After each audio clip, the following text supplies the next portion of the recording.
Hoje com o pastor Joseph Prince. Quero te falar algo que só existe uma coisa na Terra hoje que não pode estar sujeita às forças da morte e corrupção. Só uma coisa, sabe o que é? A palavra de Deus. Em 1 Pedro, no capítulo 1, diz: sendo de novo gerados, não de semente corruptível, sabe, a semente humana, que se encontra com óvulo, é corruptível. Deus diz isso, porque todos os homens caíram.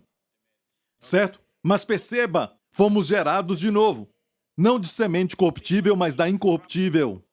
Quem está pedindo para Deus um bebê, escute, não precisa só da semente natural. O que você precisa mais do que a semente corruptível é a semente incorruptível da palavra de Deus. Fomos gerados por essa semente, pela palavra de Deus viva e que permanece para sempre.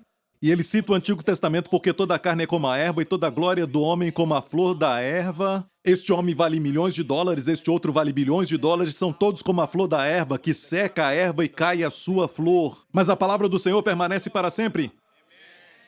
E se continuar lendo, você vai ver que esta é a palavra que entre vós foi evangelizada. O evangelho tem a semente incorruptível. O evangelho tem a palavra incorruptível de Deus. O evangelho é a única coisa no mundo, certo, que é a palavra de Deus que não está sujeito à corrupção, destruição e morte. Então, quanto mais do evangelho você receber, mais da incorruptível semente, da palavra de Deus que você receber, você não vai estar sujeito às forças da corrupção, destruição e morte. Ah, eu sinto a unção de Deus. Aleluia! Amém? É a única coisa na terra que é incorruptível. A palavra de Deus. E a Bíblia fala algo que muitas pessoas não acreditam. Mas Jesus falou: o homem não vive só de pão, ou arroz, ou carne somente, mas de toda palavra que procede da boca de Deus. Amém, igreja? Todos vieram hoje. E todo domingo você está aqui, não para perder tempo, mas para receber essa semente incorruptível. E olha bem isso, quando eu leio sobre a parábola que Jesus contou sobre a semente caindo em 4 solos diferentes, falando de 4 corações diferentes, eu percebi que nenhuma delas cresceu totalmente. Quando o diabo vem, quando o ataque vem.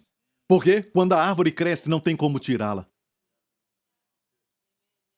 Geralmente falando, não pode. Então, o diabo vem quando apenas é uma semente. Você acabou de ouvir. Ele tem que removê-la enquanto é semente. Ele não pode removê-la quando é uma árvore.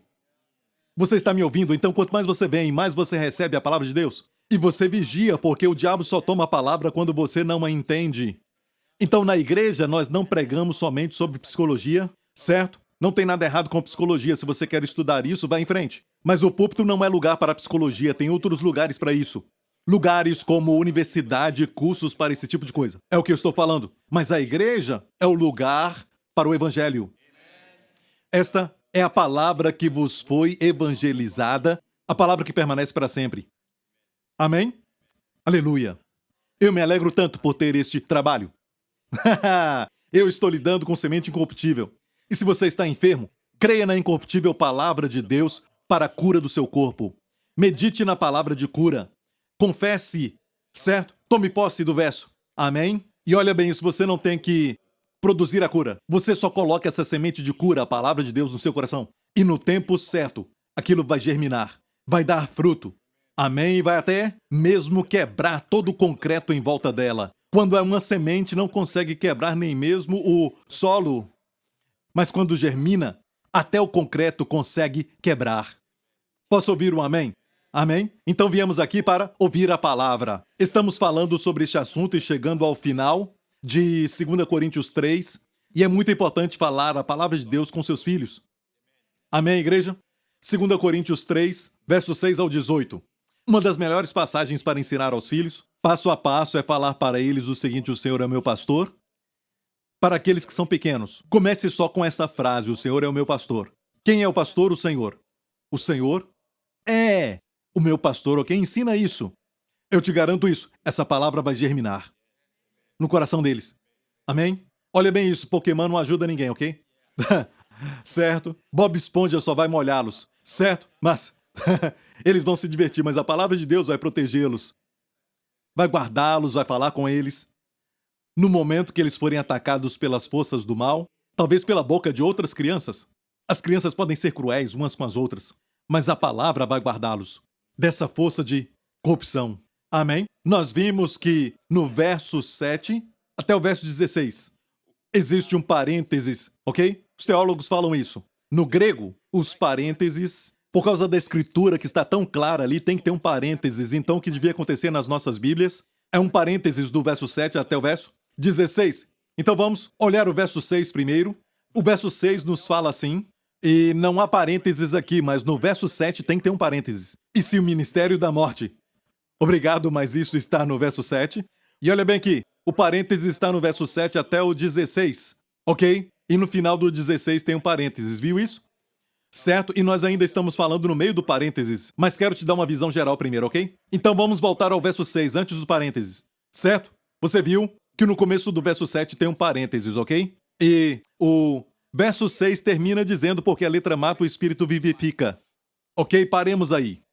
E onde continua, porque o parênteses é para mostrar a diferença entre as duas alianças, a antiga e a nova, o ministério da condenação e da morte, amém? E a nova aliança, essa é a nossa informação. Então aqui diz que a letra mata, mas o espírito vivifica. A letra mata, o espírito vivifica.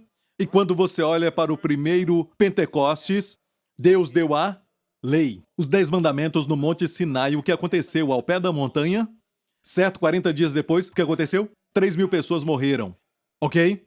E durante esses 40 dias, Moisés estava na montanha, certo? Quando ele desceu, 3.000 morreram, ok? Isso nos mostra que até mesmo na lei, Deus retardou o julgamento, certo? E aqui, no dia de Pentecostes, imediatamente, Deus deu o Espírito no dia de Pentecostes.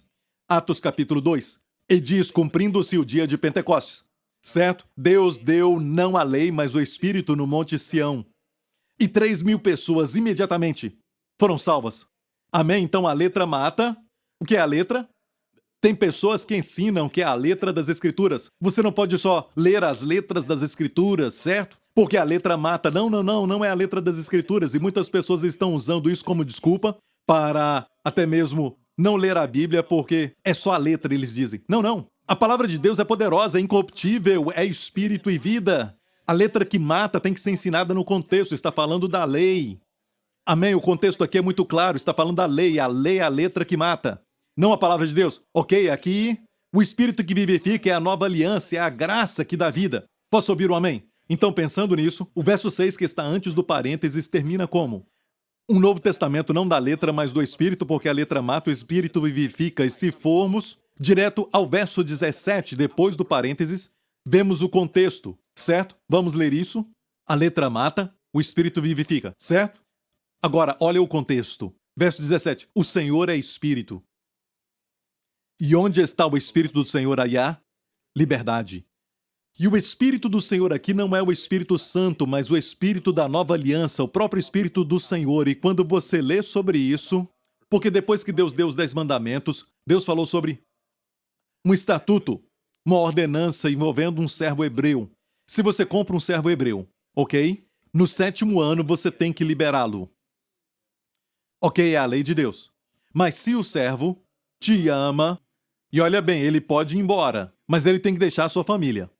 Era a lei daquela época. Mas se ele ama o seu mestre, ama a sua família, os seus filhos, e quer ficar depois dos 7 anos, certo? Então o mestre tinha que furar suas orelhas, e ele seria o servo dele para sempre.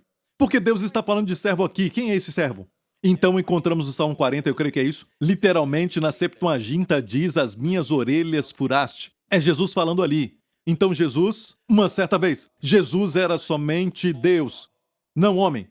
Certo, mas ele veio como homem. E ele foi furado porque ele ama o seu mestre, ele ama a sua esposa, a noiva de Cristo e os seus filhos. Amém?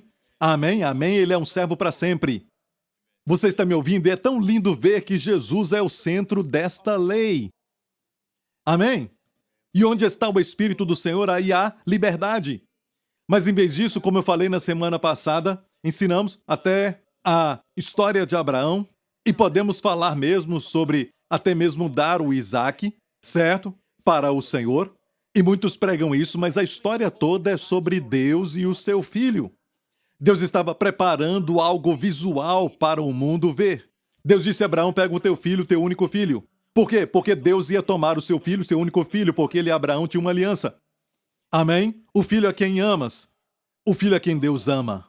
Isaac carregou a lenha e subiu o Monte Moriá, certo? A montanha de Moriá. E hoje, o ponto mais alto de Moriá é o Monte Calvário, onde está o jardim do túmulo. Sim, é naquele lugar. É o ponto mais alto e pertence ao Monte Moriá, certo? E a Bíblia diz que Abraão ia matá-lo, mas Deus o impediu, porque Deus não queria sacrifício humano. Deus nunca pediu sacrifício humano. E de qualquer forma, o sangue de Isaac já estava contaminado. Era uma figura, Deus disse, olha, Abraão, ali está um cordeiro. E eu creio que havia um cordeiro sim, mas quando ele viu o cordeiro, ele também viu a cruz. Ele viu uma visão sobre o futuro. Quando o Filho de Deus, o Filho a quem Deus ama, seria crucificado por nós. Oh, aleluia, que Deus! Ele deu o seu Filho pelo pecador. Seu Filho querido, seu Filho amado, amém? Ele viu isso e Jesus, quando ficou diante dos fariseus que estavam se levantando contra ele, ele disse, Abraão se regozijou ao ver meus dias. Amém? Abraão se regozijou, mas quando Abraão viu seus dias, não está na história de Abraão. Eu creio que no Monte Moriá, Abraão se regozijou. Abraão se regozijou lá porque ele viu o sacrifício do verdadeiro Isaac. E quando ensinamos isso, aleluia! Agora sabemos que Deus nos ama. Deus disse para Abraão, agora eu sei que tu me amas acima de todos. Eu sou primeiro, porque tu não me negaste o teu único filho. Podemos falar para Deus, eu sei que tu me amas, porque tu não me negaste o teu único filho. Não foi um anjo, e se Deus não nos negou o que ele tinha de melhor, como ele não nos dará o restante? Como ele não nos dará com o seu filho todas as coisas? Posso ouvir um amém? Como esse Deus é bom. Mas, pastor Prince, se Deus é tão bom, por que ninguém vê? Porque nós ensinamos a letra, certo? Em vez do Espírito. O Senhor é Espírito, o Espírito vivifica. Ok, então sabemos que a letra aqui é a antiga aliança. O ministério da morte, se olharmos no contexto, todo o ritual da lei, todo o sacrifício de animais aponta para Jesus Cristo. Mas sabendo disso, os judeus não conseguem ver qual foi o propósito real de Deus ter nos dado a lei. Mas vamos à nossa mensagem de hoje. Você está pronto? Boa introdução? Certo? Ajuda quando nós fazemos um resumo. Estudamos a Bíblia com a visão macro, de forma geral, mas também de uma forma micro. Olhando cada verso, é o que vamos fazer, ok? Pronto? Essa mensagem vai ser muito legal.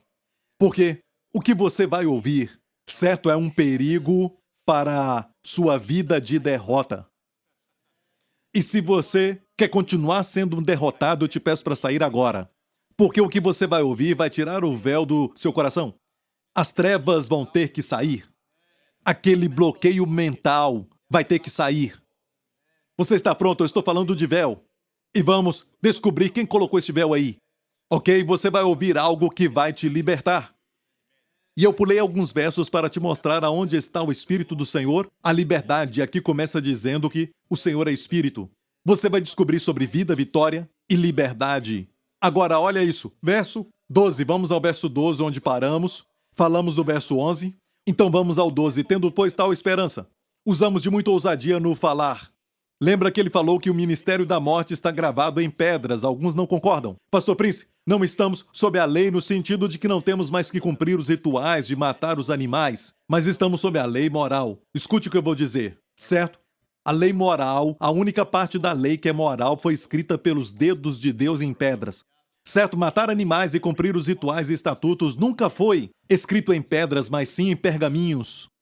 E faziam rolos, ok? Ok? Vocês estão com um olhar estranho. Verso 7. Mais uma vez vamos ver este verso. Certo? E se o ministério da morte, gravado com letras em pedras, veio em glória, e eu falei para vocês que o último avivamento vai ser um avivamento de uma glória maior, da graça. O mundo não viu nada ainda. Sim, a igreja já viu, sim, algum tipo de avivamento. E até mesmo na lei havia glória. Deus não disse que não havia glória. Deus disse que havia glória. O rosto de Moisés brilhava e nós vimos isso. Que a lei de Moisés não brilhou somente pela lei. Quando Moisés primeiro... Lembre-se que Deus deu a lei 2 vezes. A primeira não chegou nem ao pé da montanha. E naquela vez o rosto de Moisés não brilhou. E Moisés quebrou a lei porque se levasse a lei até o acampamento, todos morreriam. E Moisés estava fluindo com Deus, a sua ira ali estava de acordo com Deus e Deus não o repreendeu por isso. E Deus disse a Moisés, volta para a montanha e traz consigo 2 pedaços de pedra e eu vou escrever de novo neles. E Deus deu a lei de novo. Mas dessa vez, Moisés passou o tempo com Deus e Deus revelou-se a si mesmo para Moisés. E Deus falou sobre a graça. E Moisés falou com Deus sobre a graça. E deixe-me falar isso. Deus deu para ele as pedras, então houve uma mistura de lei e graça. Por causa da graça, sua face brilhou. Mas por causa da lei, aquela glória estava diminuindo. E Moisés, quando desceu da montanha, a Bíblia diz que, na verdade, o povo fugiu dele. Correram dele, se esconderam dele, porque em Êxodo 34 ele teve que chamar o povo. Ele teve até que chamar Arão também. Porque eles correram dele, e todos os raios na face de Moisés naquele momento era de um ministério que exigia a justiça do homem, que não tem nada. E por isso a lei tem que condenar. Você entendeu, então? Quando eles olharam para Moisés, eles ficaram com medo. Porque a glória no seu rosto era a glória da lei. Certo? E por que eu falei isso? É simplesmente porque a segunda vez o seu rosto brilhou, a primeira vez não, porque hoje, em muitos lugares, você vê uma mistura da lei e da graça. Este é o ministério da morte. E é tão sutil. É o ministério da morte. Ninguém prega só a lei. Está ouvindo, igreja? Então vamos olhar o verso 12 mais uma vez. Certo? Estamos começando a entrar um pouco na mensagem de hoje. Você está entendendo isso? Você quer receber a semente que é incorruptível? A semente que vai crescer em você e produzir vida e imortalidade? Amém? Tendo, pois, tal esperança, usamos de muita ousadia. A palavra ousadia também pode ser simplicidade. As palavras simplicidade e ousadia são as mesmas no grego. Ou seja, não falamos sobre coisas ocultas, certo? Mas quando nós falamos de tipos, nós mostramos Jesus. Na semana passada foi sobre José. E como, se você olhar o espírito do Antigo Testamento, José é um tipo de Cristo. E você vê, uau, glória a Deus, como no final, os seus irmãos, os irmãos de carne o rejeitaram. Israel rejeitou Jesus, mas no final, Israel o receberá. E o mundo inteiro vai ser completamente avivado. Até a vida sobre a morte, amém? Está me ouvindo? Então, Deus esconde essas histórias nos tipos, mas precisamos olhar então para esses tipos e mostrar Jesus em todo tipo. Isso é vida. Amém? Usamos de muita ousadia no falar. Não somos como Moisés, que punha um véu sobre a sua face para que os filhos de Israel não olhassem firmemente para o fim daquilo que era transitório. O fim aqui no grego era o fim do propósito. Qual é o propósito de toda a lei? Cristo. Cristo é o fim da lei para todo o que nele crê. Estou certo? Amém? Porque Deus falou sobre a oferta de sacrifício. Porque Deus falou da oferta de alimentos, que era feito, na verdade, de flor de farinha. Ou seja, quando você sacrifica um cordeiro ou um boi, você também tem que queimar o pão. Pão sem fermento, que é feito de flor de farinha. Certo? Essa flor que Deus está falando é sobre o Senhor Jesus Cristo, o pão da vida. Ele é tudo. Não há nada grosso em Jesus. Ele é equilibrado, ele lindo, ele nunca teve que retirar nenhuma das suas palavras. Ele não teve que pedir desculpas. Ele nunca teve que dar um passo para trás. Tudo nele era muito fino. A minha mensagem não é sobre a oferta de alimento, ouça isso depois. É incrível. Quando ele é forte, ele não é forte a ponto de te machucar. Quando ele é gentil, ele não é frouxo, para que as pessoas pisem nele. Jesus é a flor de farinha. Totalmente amável. Amém? Ok? É isso aí. Não é somente flor de farinha, mas o sacrifício. Deus vai te moer até você também ficar fino. Alguns pregam assim: Deus vai te moer. Você acha que pode se oferecer? Como um aroma de fragrância suave. Meu amigo, a última vez que eu falei contigo, eu não senti nenhuma fragrância, ok? Então, escute bem isso. Todos nós, eu também, ok? Eu sou o número 1, glória a Deus. E por isso eu prego, amém? Como o apóstolo Paulo. Amém? E o fato é que não é o seu aroma, você não é a flor de farinha, amigo. Essa farinha fina é Jesus. Você não é o pão da vida. Você pode ser um pão, mas não é o pão da vida. Ok? Glória a Deus. Então, Moisés colocava um véu porque aquela glória era transitória. Mas para ser justo com Moisés, o povo corria dele, ele teve que chamá-lo. Ok? Ele colocou um véu na sua face porque o povo não aguentava o ministério da condenação, que os lembrava do pecado. Ok? Está me ouvindo? Eu quero ilustrar rapidamente. Você já ouviu isso antes, mas é melhor repetir porque é algo tão lindo que eu creio que algumas pessoas vão ser libertas por causa disso. São duas montanhas. Ok? Vamos comparar. O filho é maior do que o servo. Você ouviu agora mesmo durante a Santa Ceia, certo? O filho, nós somos filhos. Mas Moisés era um servo. Jesus é o filho. A lei veio por Moisés, a graça por Jesus. A graça é maior do que a lei, você entendeu? Ok, não discuta comigo, só olha para filho e servo. Ok, olha, a Bíblia diz que o servo não fica na casa para sempre, Jesus falou, mas o filho fica. Certo? Até mesmo o bom servo tem que obedecer o filho. Certo? E Moisés fez isso. Ok? 2 montanhas. Moisés subiu a montanha e quando ele desceu, o povo corria dele. Como eu disse, Jesus foi ao Monte da Transfiguração, que eu creio que é o Monte Hermon, e a sua aparência foi transfigurada. Certo? Todo o seu ser brilhava. E quando ele desceu da montanha, lê a Bíblia, as pessoas corriam para ele. Por quê? Por causa da glória. E porque essa glória estava no rosto de Jesus? E hoje no céu, à direita de Deus Pai, a face de Jesus tem essa glória. Por quê? E por que as pessoas que eram pecadoras correram até Jesus quando ele desceu? Eu vou te falar. Porque aquela glória não era a glória de Moisés, do ministério de condenação, mas porque essa glória estava no seu rosto. Pelo fato de que ele glorificou a Deus na sua morte. Ele glorificou a Deus. Ele magnificou a lei. Ele cumpriu todas as exigências da santidade e justiça divinas. Por todos nós. Ele glorificou a Deus. E por isso Deus o glorificou. Certo? E a Bíblia diz que, tendo purificado os nossos pecados, ele se assentou à direita da majestade no céu. Hebreus 1, meu amigo. Hoje Jesus Cristo está sentado à direita de Deus Pai, não porque ele é o Filho de Deus. Ele sempre foi o Filho de Deus, você entende? Mas não se assentou como Filho de Deus. Hebreus 1 diz, tendo purificado os nossos pecados, ele se assentou. Os seus pecados foram purificados completamente. E por causa disso Jesus se assentou. O sacerdote da lei nunca se assentava, porque nunca acabavam a sua obra. Os pecados não eram perdoados. Todo ano tinha que sacrificar. Ok? Mas Jesus ofereceu um sacrifício que perdoa os nossos pecados, que purifica os pecados, passado, presente e futuro. E todo o povo diga, aleluia, amém? E tendo feito isso, se assentou e não vai se levantar de novo para remover o seu pecado. Quando ele voltar, ele não vai lidar com o pecado do povo. Ele já fez isso. Certo? Por isso se assentou, entendeu? E por isso a glória no rosto de Jesus. As pessoas são atraídas a ele, sabe por quê? Porque todo o raio daquela glória falam que os meus pecados foram perdoados. Podemos olhar e contemplar sua presença e continuar olhando, porque todo raio é uma prova de que ele concluiu a obra. Meus pecados foram perdoados. Aleluia! Eu estou me adiantando porque a Bíblia diz que devemos contemplar a sua glória no final desse capítulo. Mas vamos passo a passo. Aleluia, eu estou ficando alegre. Perceba que havia um véu. E o próximo verso fala que hoje existe um tipo de modus operandi. De um véu também, há um véu. Como Moisés, que representa a lei, e tem um véu que vem com a lei. Pois a Bíblia diz os seus sentidos dos filhos de Israel foram endurecidos, porque até hoje o mesmo véu está por levantar na lição do Velho Testamento, o qual foi abolido por Cristo. Então tem pessoas que leem, especialmente aqueles que estão sob a lei, como os filhos de Israel estão, certo? E quando está sob a lei, lê a Bíblia, e tudo que você vê é, eu tenho que fazer isso e aquilo. Não vem Jesus.